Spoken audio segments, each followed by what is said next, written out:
இந்த மாதிரி பர்ஃபெக்டான ஒயிட் சாக்லேட் பிளாண்டி மேலே கோல்டன் ப்ரௌனோட உள்ள டார்க் சாக்லேட் எல்லாமே லோட் பண்ணி ஃபஜ்ஜியாக பர்ஃபெக்ட் டெக்ஸ்சரில் எப்படி ஓடிஜி ஆர் ஓவன் எதுவுமே இல்லாமல் இட்லி பாத்திரத்தில் பண்ணுறதுன்னு தான் பார்க்க போகிறோம். இந்த ரெசிபி நீங்கள் பிகினராக இருந்தால் கூட ட்ரை பண்ணலாம். நீங்கள் இப்போ தான் ஹோம் மேக்கிங் பண்ணிட்டுருக்கீங்க அப்படின்னா உங்கள் மெனுவில் இதை புதுசாக ஆட் பண்ணி பாருங்கள். இதோட டேஸ்ட் ரொம்பவே சூப்பராக இருக்கும். ஒன்ஸ் கஸ்டமர் வாங்கிட்டாங்க அப்படின்னா இதை திரும்ப திரும்ப ஆர்டர் பண்ணுவாங்க. நீங்கள் பிகினராக இருந்தால் ஓடிஜி ஓவன் எதுவுமே இல்லாமல் எப்படி பேக் பண்ணலாம் அப்படின்றதையுமே நான் இந்த வீடியோவில் காட்டியிருக்கேன். ஸோ ஸ்கிப் பண்ணாமல் வீடியோவை ஃபுல்லாக பாருங்கள். இன்னும் சப்ஸ்கிரைப் பண்ணனா சப்ஸ்கிரைப் பண்ணிக்கோங்க. இப்போ வாங்க வீடியோக்குள்ளே போகலாம். ஒயிட் சாக்லேட் பிளாண்டி பண்ணுறதுக்கு ஃபர்ஸ்ட் நான் ஒயிட் சாக்லேட் எடுத்திருக்கேன். இதை பார்த்தீங்கன்னா இந்த மாதிரி பீசஸ் மாதிரி கட் பண்ணி எடுத்துக்க போகிறேன். சாக்லேட்ஸ் ரூம் டெம்பரேச்சரில் இருந்தால் உங்களுக்கு கட் பண்ணுறதுக்கு ரொம்ப ஈஸியாக இருக்கும். அதனால் முன்னாடியே சாக்லேட்ஸ் எல்லாமே வெளியே எடுத்து வச்சுருங்க. இப்போ சாக்லேட் அண்ட் பட்டரை வந்து நம்ம மெல்ட் பண்ணி எடுக்க போகிறோம். நம்ம நார்மலாக செய்கிற ப்ரௌனிஸில் பார்த்தீங்கன்னா டார்க் சாக்லேட் அண்ட் பட்டரை சேர்த்து மெல்ட் பண்ணுவோம். இதில் வந்து ஒயிட் சாக்லேட் அண்ட் பட்டரை வந்து மெல்ட் பண்ணுறோம். இப்போ பட்டர் அண்ட் சாக்லேட்டை மெஷர் பண்ணி இப்போ இதை நான் மெல்ட் பண்ணி எடுத்துக்கிறேன். இன்க்ரீடியன்ஸோட மெஷர்மெண்ட்ஸ் எல்லாமே டிஸ்கிரிப்ஷனில் கொடுத்துருக்கேன், செக் பண்ணி பாருங்கள். நான் என்னோட பட்டர் எல்லாமே யூஸ் பண்ணதுக்கப்புறமா இந்த மாதிரி தான் பார்த்தீங்கன்னா அந்த பாக்ஸ்லேயே வந்து போட்டு ஸ்டோர் பண்ணி வச்சுருப்பேன். நீங்கள் எப்படி ஸ்டோர் பண்ணுவீங்க அப்படின்றதையும் ஷேர் பண்ணுங்கள். இந்த ஒயிட் சாக்லேட் பிளாண்டி பொறுத்த வரைக்கும் மெல்ட் பண்ணும்போது ரொம்ப கேர்ஃபுல்லாக மெல்ட் பண்ணணும். நீங்கள் கொஞ்சம் ஓவர் ஹீட்டில் வச்சுட்டிங்களாலோ இல்லை ரொம்ப நேரம் மெல்ட் பண்ண வச்சுட்டிங்க அப்படின்னா சீக்கிரமாகவே கட்டி ஆகிடும். இப்போ பட்டரையுமே இந்த மாதிரி ஃபோல்ட் பண்ணி இந்த பாக்ஸ்லேயே போட்டு நான் ஃப்ரிட்ஜில் ஸ்டோர் பண்ணி வச்சுப்பேன். இதுக்கப்புறமா முட்டையை பார்த்தீங்கன்னா நீங்கள் ரூம் டெம்பரேச்சரில் வைக்க மறந்துட்டீங்க, ஃப்ரிட்ஜ்லேயே இருந்துச்சு அப்படின்னா நீங்கள் யூஸ் பண்ணுறதுக்கு முன்னாடி எடுத்து இந்த மாதிரி தண்ணியில் போட்டு வச்சுருங்க. அப்போ சீக்கிரமாகவே ரூம் டெம்பரேச்சருக்கு வந்துடும். நானுமே நிறைய டைம் மறந்துடுவேன். அப்போ எல்லாமே இந்த ட்ரிக் தான் ஃபாலோ பண்ணுவேன். இப்போ சாக்லேட் மெல்ட் ஆகிறதுக்குள்ளே நம்ம டின்ல பார்ச்மெண்ட் பேப்பர் போட்டுடலாம். எப்பயும் போல் பார்ச்மெண்ட் பேப்பர் கரெக்ட் சைஸில் கட் பண்ணிவிட்டு இந்த மாதிரி வந்து டின்ல போட்டுக்கோங்க. சைஸில் நான் கொஞ்சம் ஆயில் அப்ளை பண்ணியிருக்கேன். நீங்கள் வேணும்னா அப்ளை பண்ணிக்கலாம், இல்லைனா ஸ்கிப் பண்ணிக்கோங்க. இனிஷியல் ஸ்டேஜில் உங்களுக்கு ஆர்டர் வர்றது பார்த்தீங்கன்னா ரொம்ப கஷ்டமாக இருக்கும். நீங்கள் வந்து டிஃப்ரெண்ட் டெசர்ட்ஸ் வந்து ட்ரை பண்ணிகிட்டே இருங்க. ஒரே ப்ரௌனி ரெசிபியை மட்டும் நீங்கள் ஃபாலோ பண்ணாமல் triple chocolate brownie, double chocolate brownie, இந்த ஒயிட் சாக்லேட் ப்ரௌனி இந்த மாதிரி டிஃப்ரெண்ட்டாக கொண்டு வாங்க உங்கள் மெனுவில். அப்போ தான் கஸ்டமர்ஸுமே பார்த்தீங்கன்னா நிறைய புது ஃப்ளேவர்ஸ் எல்லாமே ட்ரை பண்ணணும்னு சொல்லிட்டு உங்ககிட்ட ஆர்டர் பிளேஸ் பண்ணுவாங்க. இப்போ நம்ம சாக்லேட்டுமே நல்லா மெல்ட் ஆகிடுச்சு. இப்போ இதை நான் விஸ்க் யூஸ் பண்ணி மிக்ஸ் பண்ணி எடுத்துக்கிறேன். எந்த லம்ஸ்மே இல்லாமல் நல்லா வந்து மிக்ஸ் பண்ணி எடுத்துக்கோங்க. இந்த ஒயிட் சாக்லேட் பிளாண்டி பொறுத்த வரைக்கும் பார்த்தீங்கன்னா நீங்கள் வந்து சாக்லேட்ஸ் எல்லாமே ஓடிஜியில் மெல்ட் பண்ணுறீங்க அப்படின்னா கொஞ்சம் கேர்ஃபுல்லாக இருங்க. சீக்கிரமாகவே பார்த்தீங்கன்னா பேர்ன் ஆகிடும். டபுள் பாயிலிங் மெத்தடில் மெல்ட் பண்ணுறீங்கன்னா எந்த பிரச்சனையும் இல்லை. எப்பயும் போல் மெல்ட் பண்ணி எடுத்துக்கோங்க. ஓடிஜியில் மெல்ட் பண்ணுறீங்க அப்படின்னா எப்பயும் போல் ப்ரீஹீட் பண்ணிவிட்டு சாக்லேட் எல்லாமே உள்ளே வச்சுட்டு ஒரு 2 மினிட்ஸ்க்கு அப்புறமா வெளியே எடுத்து மிக்ஸ் பண்ணிவிட்டு திரும்ப பார்த்தீங்கன்னா மெல்ட் பண்ண வைங்க. அப்போ ஈஸியாக வந்து பேர்ன் ஆகாது. இப்போ நம்ம மெல்ட் பண்ண சாக்லேட் பட்டர் எல்லாமே இந்த மாதிரி நான் பவுலில் ஆட் பண்ணிவிட்டு இந்த மாதிரி மிக்ஸ் பண்ணி எடுத்துக்கிறேன். இதுக்கப்புறமா இது கூட பவுடர் சுகர் ஆட் பண்ண போகிறோம். நான் பவுடர் சுகரை ஆல்ரெடி பார்த்தீங்கன்னா பவுடர் பண்ணிவிட்டு சீவ் பண்ணி வச்சுருக்கேன். அதனால டேரெக்டாகவே ஆட் பண்ணியிருக்கேன். நீங்கள் வந்து ஜலிக்கல அப்படின்னா ஜலிச்சுட்டு ஆட் பண்ணிக்கோங்க. இதையும் பார்த்தீங்கன்னா நல்லா வந்து விஸ்க் யூஸ் பண்ணி மிக்ஸ் பண்ணி எடுத்துக்கிறேன். நீங்கள் இந்த ஒயிட் சாக்லேட் ப்ரௌனிஸ் ட்ரை பண்ணுறதுக்கு முன்னாடி டார்க் சாக்லேட் ப்ரௌனிஸ் வந்து பர்ஃபெக்டாக ப்ராக்டிஸ் பண்ணிக்கோங்க. நார்மல் ப்ரௌனிஸ் எல்லாமே நீங்கள் பர்ஃபெக்டாக பண்ணதுக்கப்புறமா இந்த ப்ரௌனிஸ் வந்து ட்ரை பண்ணி பாருங்கள். நான் ஏன் இப்படி சொல்கிறேன்னு பார்த்தீங்கன்னா டார்க் சாக்லேட் ப்ரௌனி வந்து நம்ம மெல்ட் பண்ணும்போதும் சரி இல்லை பேக் பண்ணி எடுக்கும் போதும் சரி கரெக்டாக வந்து பேக் ஆகி கிடைக்கும். பட் நீங்கள் ஒயிட் சாக்லேட் ப்ரௌனியை கொஞ்சம் நேரம் விட்டிங்கனாலுமே இந்த சாக்லேட் எல்லாமே ஃபுல்லாக பேர்ன் ஆகி உங்களுக்கு ஃபுல்லாக வந்து பேட்டருமே வேஸ்ட் ஆகிடும். டார்க் சாக்லேட் ப்ரௌனி ரெசிபியுமே நான் அப்லோட் பண்ணியிருக்கேன். தேவைப்பட்டால் லிங்க் டிஸ்கிரிப்ஷனில் இருக்குது, செக் பண்ணி பாருங்கள். இப்போ சாக்லேட் பட்டர் கூட சுகர் எல்லாமே நல்லா மிக்ஸ் ஆகி கிடச்சிச்சு. இதுக்கப்புறமா நம்ம மைதா ஆட் பண்ண போகிறோம். மைதா ஆட் பண்ணதுக்கப்புறமா இது கூட முட்டை சேர்க்க போகிறோம். முட்டை ரூம் டெம்பரேச்சரில் இருக்கான்னு பார்த்துக்கோங்க. இல்லை அப்படின்னா நான் சொன்ன மாதிரி தண்ணியில் போட்டுட்டு அது ரூம் டெம்பரேச்சரில் வந்ததுக்கப்புறமா யூஸ் பண்ணுங்கள். எப்பயுமே முட்டை ஆட் பண்ணும்போது மட்டும் இந்த மாதிரி தனித்தனியாக உடச்சி பார்த்துட்டு முட்டை நல்லா இருக்கான்னு பார்த்துட்டு அதுக்கப்புறமா சேர்த்துக்கோங்க. இப்போ முட்டையுமே ஆட் பண்ணிவிட்டு நல்லா மிக்ஸ் பண்ணி எடுத்துக்கலாம். நம்ம இன்னைக்கு இந்த ரெசிபியில் பேக்கிங் பவுடர், பேக்கிங் சோடா எதுவுமே யூஸ் பண்ணாமல் தான் பண்ணியிருக்கோம். Baking powder, baking soda use பண்ணாமலேயுமே அந்த ஃபஜ்ஜினஸ் அண்ட் டெக்ஸ்சரை வந்து கொண்டு வர முடியும். நான் இந்த வீடியோவில் சொல்லியிருக்க டிப்ஸ் எல்லாமே நீங்கள் ஃபாலோ பண்ணி இந்த பிளாண்டிஸ் ட்ரை பண்ணிங்க அப்படின்னா கண்டிப்பாக உங்களாலேயுமே பர்ஃபெக்ட் பிளாண்டிஸ் வந்து பண்ண முடியும். நீங்கள் இப்போ தான் பிஸ்னஸ் ஸ்டார்ட் பண்ணியிருக்கீங்க அப்படின்னா இப்போ இந்த மாதிரி ட்ரெண்டிங்கில் இருக்க இந்த டெசர்ட்ஸ் எல்லாமே உங்கள் மெனுவில் ஆட் பண்ணிங்க அப்படின்னா கஸ்டமர்ஸ்மே பார்த்தீங்கன்னா புதுசாக இருக்கிறதுனால உங்ககிட்ட வந்து விரும்பி வாங்குவாங்க. இப்போ ட்ரெண்டிங்கில் இருக்க கேக்ஸ் எல்லாமே நீங்கள் ட்ரை பண்ணிவிட்டு அது பர்ஃபெக்டாக வந்ததுக்கப்புறமா ஆஃபர் மாதிரி கொடுத்தீங்க அப்படின்னா கஸ்டமர்ஸ்மே பார்த்தீங்கன்னா அஃபோர்டபுளான ப்ரைஸ்லேயும் இருக்குது அண்ட் டிஃப்ரெண்ட்டாகவுமே இருக்குது அப்படின்னு சொல்லிட்டு ட்ரை பண்ணி பார்ப்பாங்க. முடிஞ்ச அளவுக்கு ஆஃபர்ஸ் எல்லாமே போடும்போது அஃபோர்டபுளான ரேட்டில் போடுங்க. அப்போ புதுசாக உங்களுக்கு கஸ்டமர்ஸ்மே பார்த்தீங்கன்னா நிறைய பேர் கிடைப்பாங்க. நானுமே என்னோட ஸ்டார்டிங் ஸ்டேஜில் நிறைய ஆஃபர்ஸ் கொடுத்தேன். என்ன மாதிரி ஆஃபர்ஸ் கொடுத்தேன் அப்படின்றத இன்னும் கொஞ்சம் நேரத்தில் ஷேர் பண்ணுறேன். இப்போ மைதாவுமே பார்த்தீங்கன்னா நல்லா பேட்டரோட கம்பைன் அளவுக்கு மிக்ஸ் பண்ணி எடுத்துக்கிட்டோம். இதுக்கப்புறமா வெனிலா எசன்ஸுமே ஆட் பண்ணிவிட்டு இதையுமே ஸ்பேச்சுலா யூஸ் பண்ணி கட் அண்ட் ஃபோல்ட் மெத்தடில் மிக்ஸ் பண்ணி எடுத்துக்கலாம். இந்த மாதிரி நீங்கள் cut and fold method use பண்ணும்போது உங்களுக்கு ஓவர் மிக்சிங் ஆகாது. அதனால் நீங்கள் பேக் பண்ணி எடுக்கும் போதுமே பார்த்தீங்கன்னா ப்ரௌனிஸ் வந்து சூப்பராக கிடைக்கும். இப்போ நான் கொடுத்த ஆஃபர்ஸ் என்ன அப்படின்னு பார்க்கலாம். நான் பார்த்தீங்கன்னா என்னோட ஸ்டார்டிங் ஸ்டேஜில் 250 கிராம் ப்ரௌனிஸ் 199 ருபீஸ்க்கு ஆஃபர் கொடுத்துருந்தேன்.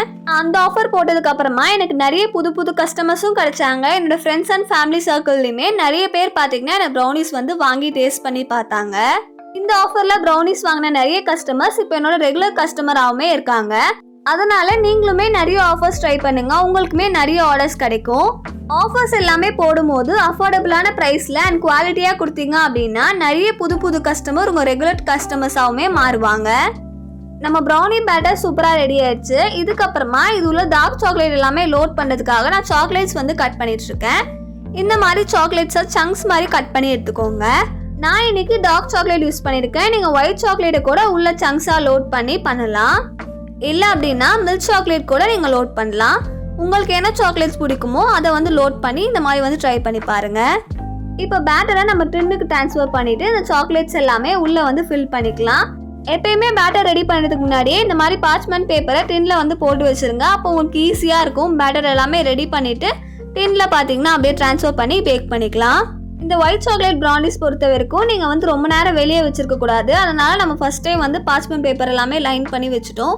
இந்த மாதிரியே நீங்களுமே ட்ரை பண்ணி பாருங்கள், இல்லைனா பேட்டர் கொஞ்சம் திக்காயிடும்.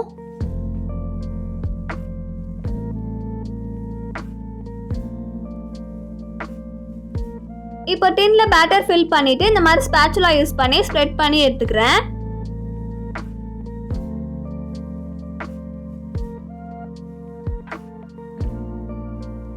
பேட்டர் ஆட் பண்ணிட்டு ஸ்கியூயர் யூஸ் பண்ணி இந்த மாதிரி ஏர் பபிள்ஸ் வந்து ரிலீஸ் பண்ணி விட்டுக்கிறேன். எப்பயுமே பேட்டர் ஆட் பண்ணிட்டு போட்டு தட்டாதீங்க. இந்த மாதிரி வந்து டூத்பிக் யூஸ் பண்ணி ஏர் பபிள்ஸ் ரிலீஸ் பண்ணி விட்டுக்கோங்க. இப்போ இதுக்கப்புறமா நம்ம கட் பண்ணி வச்சிருந்த சாக்லேட்ஸ் எல்லாமே பேட்டரில் வந்து ஆட் பண்ணிக்கலாம். நீங்கள் எவ்வளோ சாக்லேட்ஸ் வேணாலுமே ஆட் பண்ணிக்கலாம், அது உங்கள் இஷ்டம் தான். நீங்கள் வந்து milk chocolate, dark chocolate, white chocolate இந்த மாதிரி மிக்ஸ் பண்ணியும் ஆட் பண்ணலாம். பட் நான் இன்னைக்கு டார்க் சாக்லேட்ஸ் தான் ஃபில்லிங்ஸாக ஆட் பண்ணியிருக்கேன்.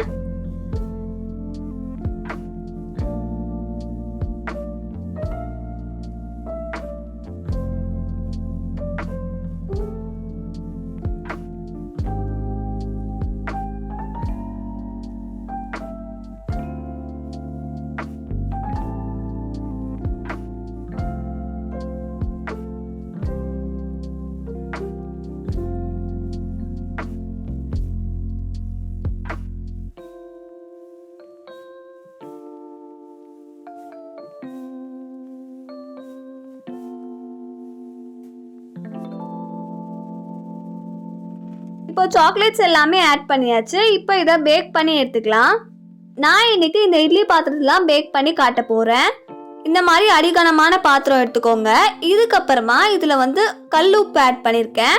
நீங்கள் நார்மல் சால்ட் கூட ஆட் பண்ணிக்கலாம். இந்த மாதிரி பார்த்தீங்கன்னா ஒரு லேயர் வந்து உப்பு ஆட் பண்ணிக்கோங்க. இந்த உப்பை திரும்ப கூட நீங்கள் வந்து ரீயூஸ் பண்ணி பேக் பண்ணிக்கலாம். இதுக்கப்புறமா இதில் வந்து இந்த மாதிரி ஒரு ஒயர் ஸ்டாண்ட் வந்து பிளேஸ் பண்ணிவிட்டு ஸ்டாண்ட் பிளேஸ் பண்ணியாச்சு. இப்போ இதுக்கப்புறமா இதை மூடி போட்டு ஒரு 10 மினிட்ஸ் ப்ரீஹீட் பண்ணிக்கலாம். லோ ஃப்ளேமில் ப்ரீஹீட் பண்ணி எடுத்துக்கோங்க. ப்ரீஹீட் பண்ணும்போதுன்னு இல்லாமல் இதை ஃபுல்லாக பேக் பண்ணி எடுக்கிற வரைக்கும் லோ ஃப்ளேம்லேயே வச்சு பேக் பண்ணி எடுங்க. ஏன்னா இது ஒயிட் சாக்லேட் ப்ளாண்டி சீக்கிரமாக பார்த்தீங்கன்னா கருகிடும். அதனால் லோ ஃப்ளேம்லேயே வச்சுக்கோங்க. இப்போ இது கரெக்டாக 10 மினிட்ஸ் ப்ரீஹீட் ஆனதுக்கப்புறமா இதுக்குள்ளே இந்த மாதிரி ஒரு பாத்திரம் வந்து நம்ம பிளேஸ் பண்ண போகிறோம். நீங்கள் நார்மலாக அந்த டின் வந்து உங்களோட பாத்திரத்துக்குள்ளே வந்து கரெக்டாக இருக்குது அப்படின்னா நீங்கள் இந்த பாத்திரம் பிளேஸ் பண்ண வேணாம். என்னோடய டின் பார்த்தீங்கன்னா கொஞ்சம் ஹைட் பெருசாக இருந்ததுனால இந்த மாதிரி பாத்திரம் வந்து பிளேஸ் பண்ணியிருக்கேன். இப்போ நம்ம பேட்டர் ஆட் பண்ண டின்னையுமே வந்து உள்ளே பிளேஸ் பண்ணிவிட்டு மூடி போட்டு 35 மினிட்ஸ்லேருந்து 40 மினிட்ஸ் வரைக்கும் பேக் பண்ணி எடுத்துக்கோங்க. இப்போ நான் சொல்லியிருக்க டைம் கொஞ்சம் எக்ஸ்ட்ராவும் ஆகலாம், இல்லை கம்மி டைம்லையுமே உங்களுக்கு சீக்கிரமாக வந்து பேக் ஆகியும் கிடச்சிடலாம். ஒரு டூத்பிக் யூஸ் பண்ணி இன்சர்ட் பண்ணி பாருங்கள். டூத்பிக்கில் ஸ்டிக் ஆகலை அப்படின்னா உங்கள் பிளாண்டிஸ் வந்து ரெடி ஆயிடுச்சு.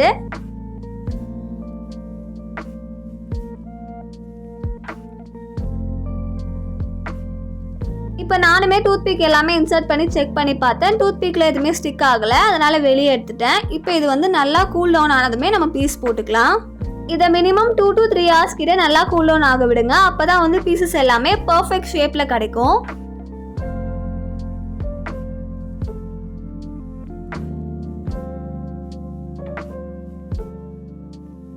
இப்போ நம்ம பிளாண்டிஸ் பார்த்தீங்கன்னா கூல் டவுன் ஆயிடுச்சு. இப்போ இதுக்கப்புறமா சைட்ஸ் எல்லாமே இந்த மாதிரி வந்து கத்தி யூஸ் பண்ணி ஸ்க்ரைப் பண்ணிவிட்டு அதுக்கப்புறமா பிளாண்டிஸை வந்து வெளியே எடுத்துடலாம்.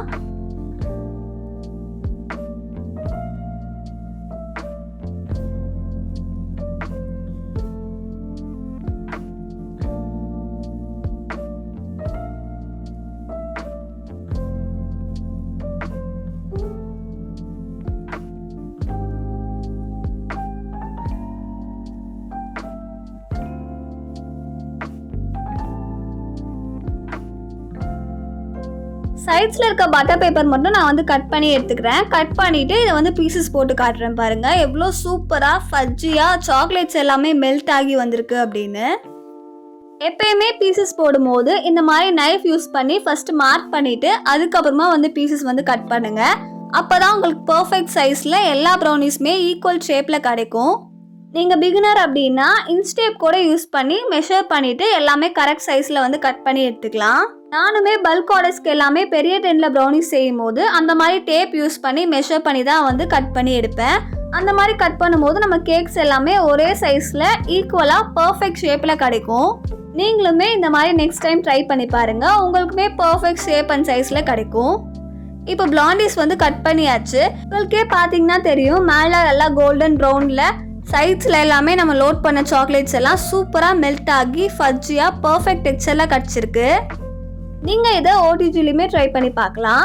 ஓடிஜியில் பேக் பண்ண போகிறீங்க அப்படின்னா 180 டிகிரி செல்சியஸில் 10 minutes ப்ரீ ஹீட் பண்ணிவிட்டு 25 to 35 minutes பேக் பண்ணி எடுத்துக்கோங்க. இந்த டைமே ஒரு ஓடிஜி பொறுத்து டிஃபர் ஆகும். உங்களோட ஓடிஜியில் டைம் வந்து அதிகமாகவும் ஆகலாம் இல்லை கம்மியாகவும் ஆகலாம். அதனால் டூத்பிக் யூஸ் பண்ணி இன்சர்ட் பண்ணிவிட்டு செக் பண்ணிக்கோங்க. இப்போ பார்த்தீங்கனாலே தெரியும் நம்ம பிளாண்டிஸ் வந்து எவ்வளோ சூப்பராக ரெடி ஆயிருக்கு அப்படின்னு. கண்டிப்பாக இந்த ரெசிபியை ட்ரை பண்ணி பாருங்கள். டைம் இதை சாப்பிட்டீங்க அப்படின்னா திரும்ப திரும்ப டேஸ்ட் பண்ணணும்னு இருக்கும், அவ்வளோ சூப்பராக இருக்கும் இதோட டேஸ்ட். கண்டிப்பாக நான் சொல்ல டிப்ஸ் அண்ட் ட்ரிக்ஸ் எல்லாமே உங்களுக்கு யூஸ்ஃபுல்லாக இருக்கும்னு நினைக்கிறேன். எல்லாத்தையுமே ஃபாலோ பண்ணி இந்த பிளாண்டிஸ் வந்து ட்ரை பண்ணி பாருங்கள். உங்களாலேயுமே இந்த மாதிரி பர்ஃபெக்ட் டெக்ஸ்சரான பிளாண்டிஸ் வந்து ரெடி பண்ண முடியும். நீங்கள் வந்து இந்த ப்ரௌனிஸ் பண்ணுறதே பிஸ்னஸாக ஸ்டார்ட் பண்ணணும் அப்படின்னு நினைக்கிறீங்க அப்படின்னா நான் அதுக்கு டெடிகேட்டடாக ஆல்ரெடி ஒரு வீடியோ அப்லோட் பண்ணியிருக்கேன். அந்த வீடியோட லிங்க்கையும் டிஸ்கிரிப்ஷனில் கொடுக்குறேன், தேவைப்பட்டவங்க செக் பண்ணி பாருங்கள். ஸோ இதெல்லாம் தான் நான் இந்த வீடியோவில் ஷேர் பண்ணணும்னு நினச்சேன். கண்டிப்பாக இந்த வீடியோ யூஸ்ஃபுல்லாக இருக்கும்னு நினைக்கிறேன். யூஸ்ஃபுல்லாக இருந்துச்சு அப்படின்னா லைக் பண்ணிவிட்டு, இன்னும் சப்ஸ்கிரைப் பண்ணாமல் பார்க்குறீங்க அப்படின்னா சப்ஸ்கிரைப் பண்ணிக்கோங்க. அப்போ தான் எனக்குமே ஒரு மோட்டிவேஷனாக இருக்கும். இந்த மாதிரி இன்னொரு யூஸ்ஃபுல்லான வீடியோவோட உங்களை மீட் பண்ணுறேன். ஸோ அவ்வளோதான், டாடா, பாய் பாய்.